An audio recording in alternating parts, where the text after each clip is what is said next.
Nous sommes le jeudi soir. Marie est à Jérusalem avec le groupe des 12 et de son fils. Elle sait déjà que son fils va mourir par amour. En tant que mère, elle le sent, elle le sait. Une épée te transpercera le cœur, lui dit Siméon au temple de Jérusalem, quelques années auparavant.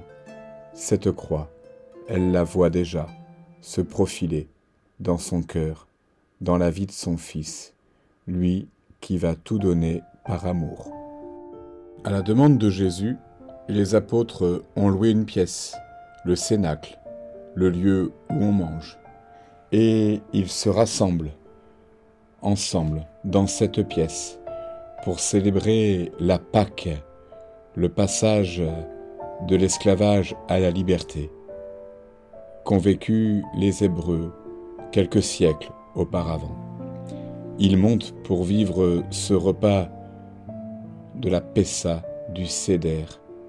Ils ne savent pas que ce repas va prendre un nouveau sens, un sacrifice d'amour que va leur offrir Jésus. Au début du repas, le Maître va se mettre à genoux aux pieds de ses disciples pour leur laver les pieds. Le travail de l'esclave, le travail le plus reboutant. Et pourtant, Jésus, le Rabbi, le Seigneur des Seigneurs, celui Dieu qui prend la condition des hommes, lave les pieds par amour. Pas de plus grand amour que de donner sa vie pour ses amis. Les pieds, ce bout du corps que l'esclave devait nettoyer. Eh bien, aujourd'hui, c'est Jésus qui montre le chemin de l'amour.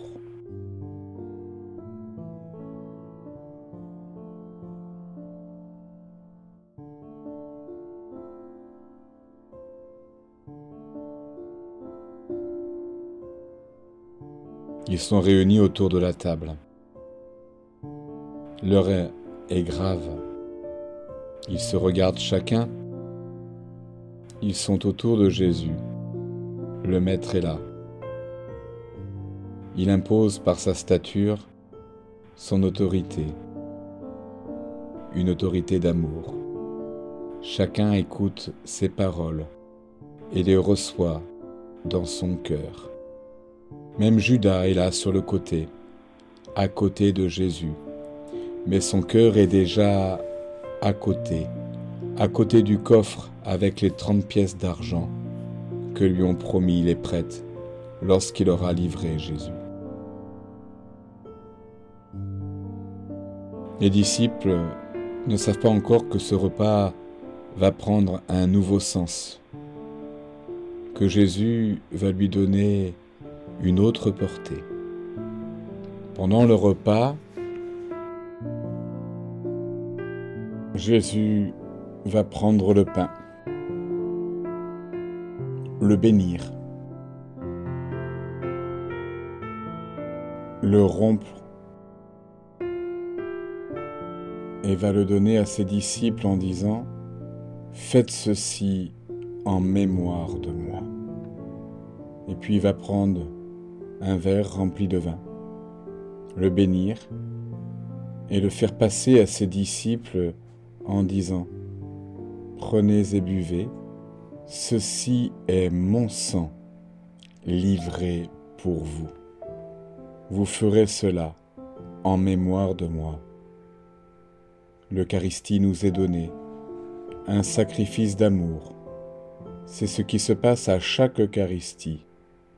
Jésus se donne dans le pain et le vin, fruit de la vigne et du travail des hommes. Jésus se rend présent dans notre vie. Jésus se fait nourriture pour que nous puissions vivre de son amour. Les disciples n'en comprennent pas de suite la portée, mais Jésus accomplit tout ce qu'il avait annoncé. cette Pâque prend un nouveau sens. Par l'Eucharistie, Jésus vient nous libérer, vient nous donner ce qui nous invite à vivre en communion avec Dieu. Judas est là, la tête basse. Il sait qu'il va trahir Jésus. Il s'en va, furtivement. Jésus ne le condamne pas. Les mines sont tristes. Les apôtres ne savent que penser. Ils sont là, autour de Jésus. À la fin du repas, Jésus se lève. Les apôtres le suivent. Il sait qu'il va vers la mort, vers ce don d'amour. Ensemble, ils quittent le cénacle pour aller vers Gethsémani, où il va vivre son agonie.